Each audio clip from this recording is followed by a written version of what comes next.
My favorite Minecraft world is dead.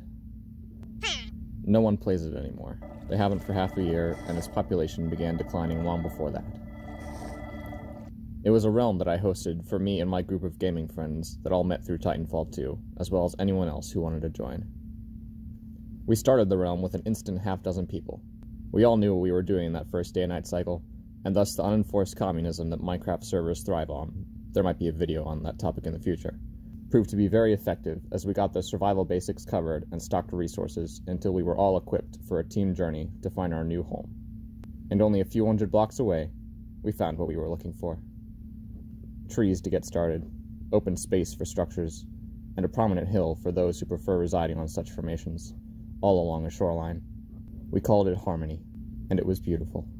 Over the following number of months, my core group of friends and some others all built a city that was so perfect in its ability to serve its citizens that no one actually wanted to play anymore. We had all collectively solved the problem that drives practically all play within survival Minecraft: scarcity. With fully equipped public hotel rooms, a community bank teeming with building blocks, food, and literally more enchanted books than we knew what to do with, new players didn't even face the challenge that they came to play the game for. We had played the game so well that we killed it. And even the frequent players were having the same problem.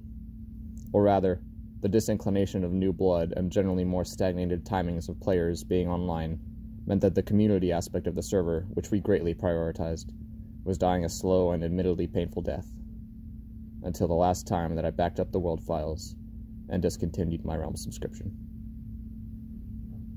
Our group of friends has tried 2 different world attempts since then, and while we definitely had a good deal of fun on each, the latter of which is still technically ongoing, the first several in-game days are definitely where most of our playtime has been spent, at least in general.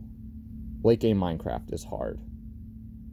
In fact, it's probably the hardest thing in gaming, because the challenge doesn't exactly come from the game. It comes from 2 things: your ability to imagine what you could accomplish next, and your ability to calculate how that could be accomplished in practical and engaging enough ways that it's actually achievable for you. I think the game is actually perfectly structured for presenting you with this challenge, and equipping interested players with the tools and understanding needed to overcome it. Minecraft's early game is extremely well designed. With practically no explicit direction of any kind, it very clearly shows you what there is to work with at the moment, and what challenges might be in your way that could be solved with what's already been presented to you. After 10 minutes of safety to familiarize yourself with the immediate environment and some of the methods by which you can interact with it, Minecraft presents one of its 2 true early game challenges: death by monsters. You need weapons. You need armor. You need shelter. You learn day after in-game day how to go about acquiring these things within your particular instance of Minecraft's world, and you grow in your ability and understanding about how to conquer the night and its many faces of death. And needing to heal after conquering those monsters motivates you to conquer the one that's truly inescapable: your own hunger. Crops, cattle, farms, fields. You build what you need, all the while making sure that the monsters can't stop you. And not only do you survive, but you begin to thrive.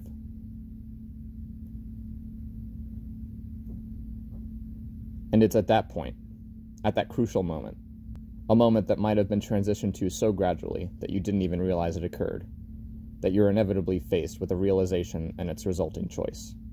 Do you want to keep conquering the challenges of survival, but in another world?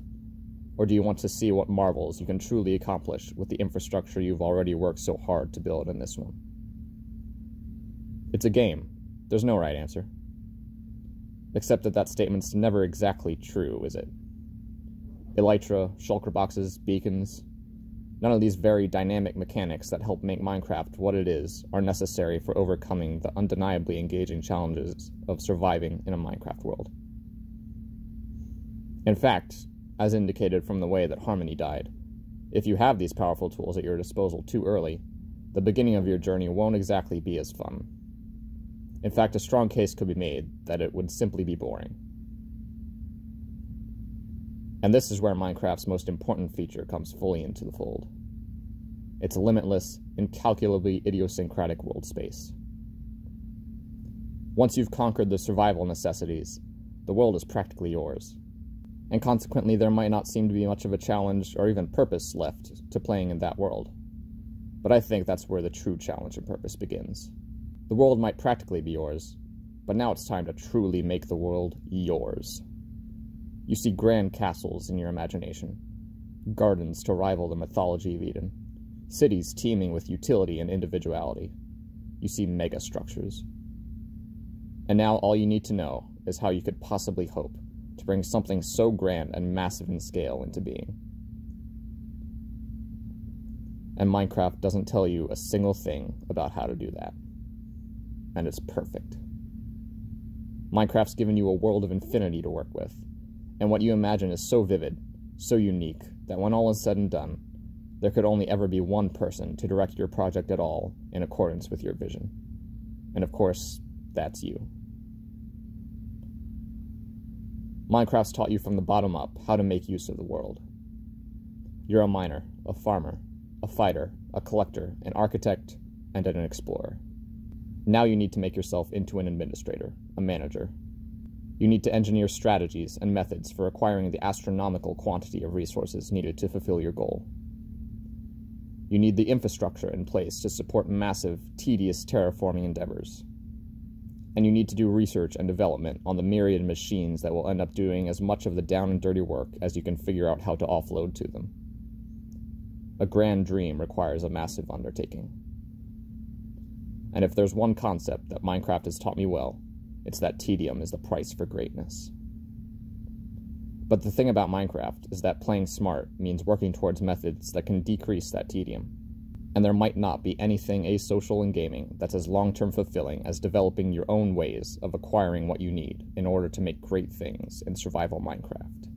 The only challenge that can be even harder and even more fulfilling is getting friends to help out with your grand journey of creation, and helping them with their own as well.